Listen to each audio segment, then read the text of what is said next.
Hey everybody, HomeSliceHenry here, and in today's video, I'm going to be showcasing a team that I had fantastic results with on day 1 of the Master Premier Cup, and it's centered around level 50 Legacy Rhyperior. The last time the Master Premier Cup was out, Rhyperior didn't yet have Breaking Swipe, so we haven't really gotten to see what Rhyperior can do in this format, and after trying it, this thing is a wrecking ball. I paired it up with an Outrage Snorlax Safe Switch and a Florges Closer, and all the sets that I tried the team in, I was able to go positive. So without further ado, let's hop into the matches and let's check out the team in action in the Master Premier Cup. Tough lead in the first match, Rhyperior into Annihilape. I'm going to save switch into Snorlax.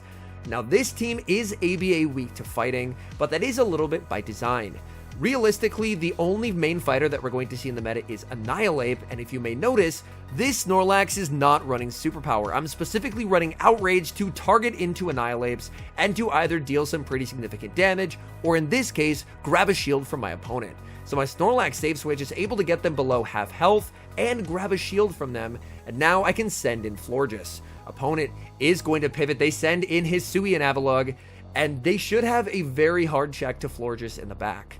So I'm not going to switch out right away. I'm just going to try and get some value out of the Florges if at all possible, and then try and sweep with Rhyperior.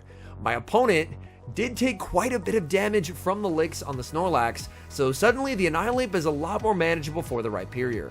I'm going to be able to fire off this double debuff Moonblast, and this is going to set up a really nice farm down for Rhyperior. In comes Rhyperior, the Mud Slaps adding up, and I do get the farm down before they make the move. Back in comes Annihilape. Annihilape will fire off a charge attack. I'm going to call the Night Slash. It is just going to be the Night Slash. That does nothing. Rhyperior is massively bulky, and I'm going to fire off the Breaking Swipe. Breaking Swipe does get shielded, and I do have a bit of good luck go in my favor. It's a 50-50 chance at an attack drop, and I do get the debuff. And with the debuff, I can honestly just shield and commit to a farm down. This way, I leave with a Rock Wrecker loaded, and Rock Wrecker hits just about anything in the format for a ton of damage. In the back, it's a Shadow Magnezone. Even though this is resisted, look at this damage. The Rock Wrecker connects, 2 more Mud Slaps, Rhyperior sweeping the endgame, and we're able to take the win.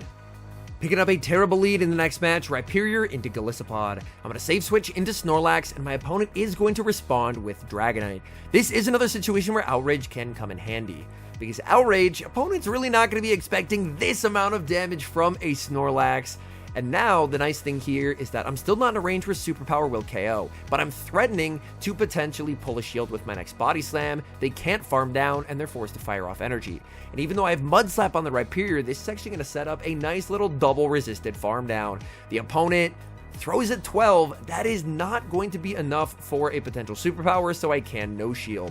And when they send back in the Golisopod, Golisopod has to shield or face a Rock Wrecker. That is not a move you want to no shield, as a Rock Wrecker is a rock clone of the move Blast Burn. So this is an absurdly powerful charge attack. And now I have Florges up a shield in the endgame, and they have Togekiss, and this should be a pretty straightforward game for me.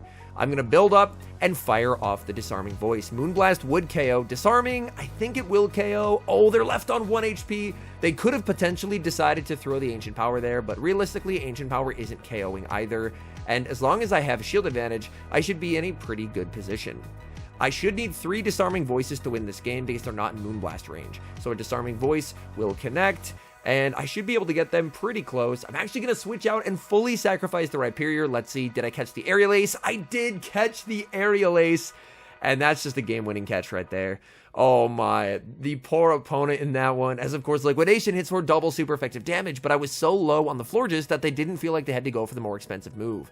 So now I can fire off the Breaking Swipe. I do get the shield. I don't get the debuff, but it's not going to matter at this point. I do have energy stored on the Florges. They fire off the Liquidation to pick up the KO, but I can send back in the Florges, fire off the Disarming Voice. Turns out I actually the Moonblast banked as well, but either way, it's not going to matter as we're able to take the win. Moving to the next match, leading Rhyperior into Dragonite. This is not a terrible spot to be in. I'll probably stay in Rock Wrecker and switch out, but my opponent has other plans. They save switch into a Waterfall Gyarados. I immediately need to switch out and send in Snorlax. This matchup right here, the Gyarados one, is why I have Best Buddy on Snorlax. Because with Best Buddy, your licks actually do 3 damage per lick instead of 2. That doesn't sound like a lot, but if you think about the fact that Lick is a 1-turn move, getting 1 extra damage per lick and you're throwing like 50 licks in a matchup, that's really going to add up. Like in this case, my opponent is now in a position due to the extra lick damage where they have to double shield because the licks have done so much damage. They're going to leave with a ton of energy, but I'm more than happy to absorb that energy on the Florges. So I can send in the Florges, opponent will fire off a Crunch looking for a debuff, and they actually do get the debuff, but they don't get another move. In the back, it's Mamoswine, and this game is over. At this point, the opponent just does not have a way of beating this Rhyperior. They can go for the Avalanche, they can send in the Dragonite, and Dragonite is not going to have a good day. We have the Rock Wrecker ready to go. That nearly picks up the one-hit KO, and the fact that it doesn't is actually better here, because I'm going to get the double resisted Mud Slap farm down, and I'm going to get to Rock Wrecker a Mamoswine. Back in comes the Mamoswine. I make it to the Rock Wrecker. This is only neutral, but you best believe this is KO, and get that Mamoswine out of here, and the better ground type is able to take the win.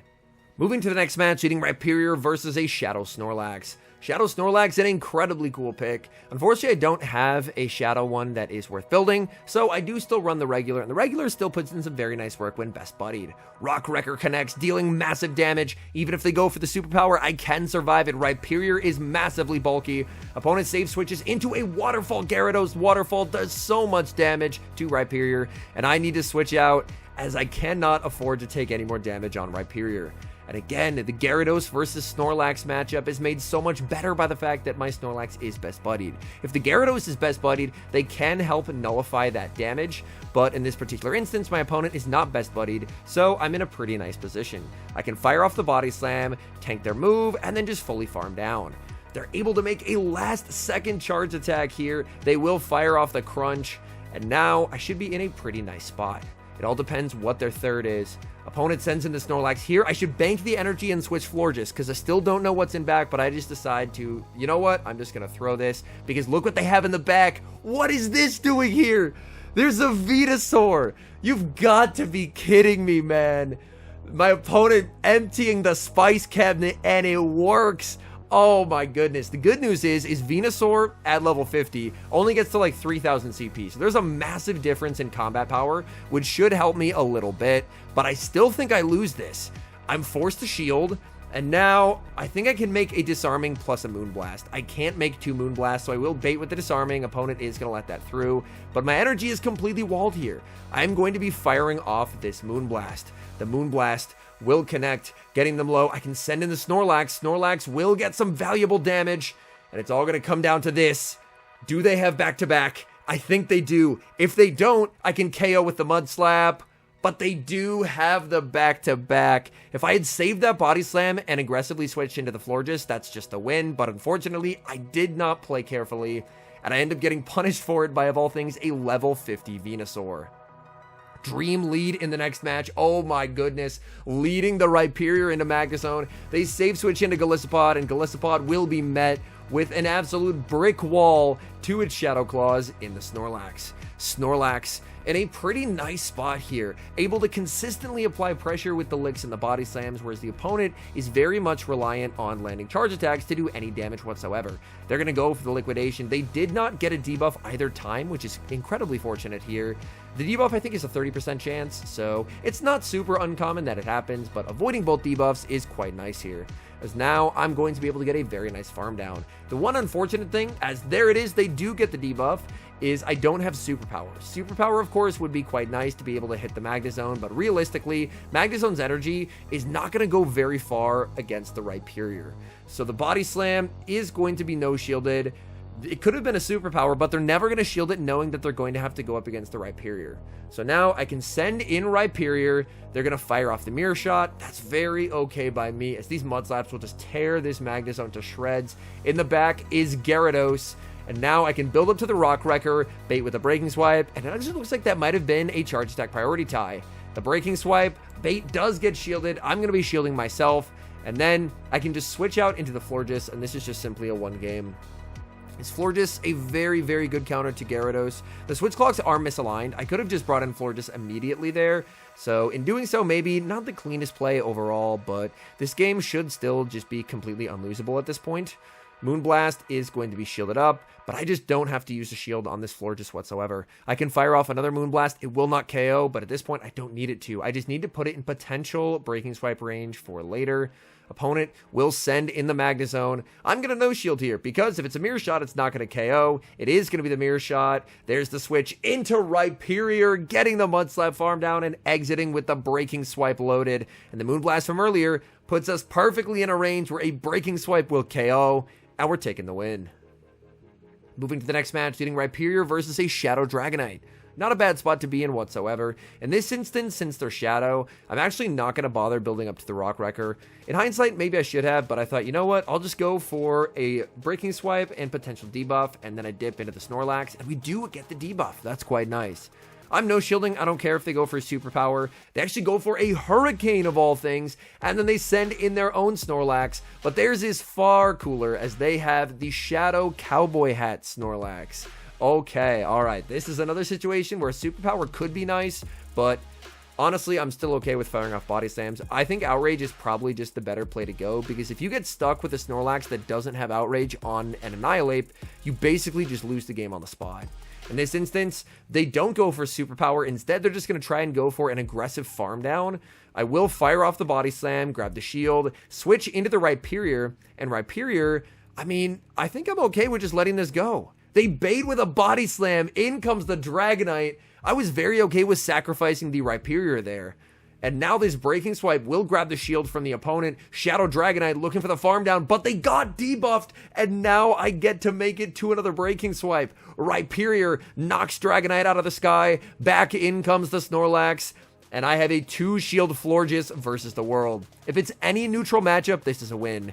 The only way I lose at this point is basically, I think, if it's something like a Metagross. A Metagross or like a Skeledirge, I can't beat. Even if it's Excadrill, I should be able to win. And in the back, it is Golisopod, so this game is over. Very comfortable win here in this endgame, as luckily, they did not have that Steel type in the back. 2 Moonblasts will guarantee a knockout. Honestly, even a Moonblast plus a Disarming Voice can probably do it. The Moonblast will connect. That does so much damage, and now I'm just going to fire off the Disarming Voice. Disarming Voice will come very close to knocking out here. Disarming Voice is going to actually pick up the KO, and we're able to get that win. Moving to the next match, leading Rhyperior into Mamoswine. Not a great lead. I'm going to throw 1 Mud Slap and safe switch into Snorlax. My opponent will stay in the matchup and fire off an Avalanche, and I'm very okay with letting this damage go. And now my opponent sends in Feraligatr, and suddenly I regret my decision to no-shield the Avalanche. Them sending in Feraligatr is a clear sign that their team is actually triple weak to the Snorlax. And in this case, health on Snorlax would have been incredibly important, whereas now I'm in a range where I'm actually going to get knocked out by the next Hydro Cannon. That's not ideal. And after this Body Slam lands, they're still not in a range where I can Mud Slap down in 3 Mud Slaps. So my thinking here is I'm just going to commit the shield and then go for another Body Slam, because if they end up shielding back and KOing me with a Hydro, then I can Mud Slap down and I'll have an energy advantage. But my opponent does not care about switch. Instead, they're going to send in the Mamoswine, and suddenly I'm in a bit of trouble here. This is not looking great, because if they don't care about switch, that means they have another Rhyperior counter in the back. I'm just not able to make the Body Slam. I send in the Florges. Florges can survive 2 Avalanches, but it's not going to be very comfortable to do so. The way I've played it has definitely not been ideal, as I've just given them a massive advantage. In the back, it is Golisopod, and this is going to be tough. I fire off the Moonblast. That is going to connect. I send in the Rhyperior. Rhyperior, I think I have to hope for a Breaking Swipe debuff so that I can survive a Liquidation. If I can potentially get a Breaking Swipe debuff and live a Liquidation, then there's actually a chance to win this game. Because my opponent they aren't super far off of Breaking Swipe range, if I remember correctly, and I do get the debuff. So Liquidation will not KO. I need the perfect overfarm here, and now I'm 1 off the Breaking Swipe. I need a Mud Slap plus a Breaking Swipe to KO. It's going to be close. In comes the Mamoswine. I don't get the move, but Mamoswine, unfortunately, I think was still too healthy for me to pick up that win. Hopping into the final match, leading Rhyperior into Hisuian Avalugg. And this is a pretty decent spot to be. I'm learning from last game where I switched out of the Mammo lead and didn't really like how that went. I'm just going to stay in here. Rhyperior is very bulky. I'm going to threaten a Rock Wrecker, as Rock Wrecker would absolutely crush this thing. Opponent calls the bait. That is a crazy bait call by my opponent. And now they send in Annihilape. They banked a bunch of energy. They send in the Annihilape. But this is, again, where Outrage can come in clutch on the Snorlax. Snorlax going to be firing off the Outrage. Granted, Outrage is a terrific move. Snorlax doesn't have a lot of attack, but it still inflicts some very meaningful damage onto the Annihilape. Annihilape is going to be firing off their Night Slash. They're going to go for an undercharge on the Night Slash. That proves to be an incredibly good undercharge, as I'm unable to make it to another Outrage. The Body Slam gets shielded, however, my opponent losing count. They thought that I was potentially at the Outrage. They do make a Shadow Ball, however, thanks to their undercharge, so I am going to be giving them the shield right back, as I do want to preserve health on the Florges. I know that they do have a move on the Hisuian Avalugg. It's going to come down to what they have in the back, and they have a Dragon Breath Gyarados in the back, so this is honestly looking pretty good for me. Florges does very well into their remaining team. Moonblast will connect, dealing some very nice damage. They can fire off an Aqua Tail. Aqua Tail will still not put me into Rock Slide range from the Avalugg. In comes the Avalugg, and I just don't have to shield this. This move is not going to be a particularly threatening one. I look to switch into the Rhyperior. Rhyperior, not going to be able to get a farm down, so I will fire off the Breaking Swipe. Actually go for an undercharge to get one extra Mud Slap, and this should just be a strictly one game at this point, as Rhyperior is going to make the Breaking Swipe. Even if they call it, I should just be able to farm down with the Florges. And at this point, it looks like my opponent realizes that it's over because they just stop tapping, and I end up Mud Slapping down and taking the game. All in all, Rhyperior's massive stat product and access to a rock clone of Blast Burn makes it an incredibly good pick in this meta. This Pokemon can output a tremendous amount of damage, and it can also take a hit as well, even super effective charge moves. This thing can kind of shrug off that damage. You, of course, just have to be very careful about any water or grass moves. You're not really going to see a lot of grass moves outside of that one absolute mad lad running Venusaur, but Rhyperior just feels extremely well positioned in this meta, and Florges does an amazing job of complementing it. Florges, being the pure fairy type, is basically able to cover just about any weakness that Rhyperior has, so I think this is a very powerful duo. You could run a variety of different safe switches with this duo, but I think this duo is one that can bring quite a lot of success. As I mentioned, I hit all positive sets with it today, and overall, it was just a ton of fun to run. Anyways, thank you guys so much for watching. If you're enjoying the content, make sure to leave a like and subscribe to the channel if you haven't. And a special thank you, as always, to our members here on YouTube. The support guys provide is sincerely appreciated. So thank you guys oh so very much. And until next time, I've been HomeSliceHenry.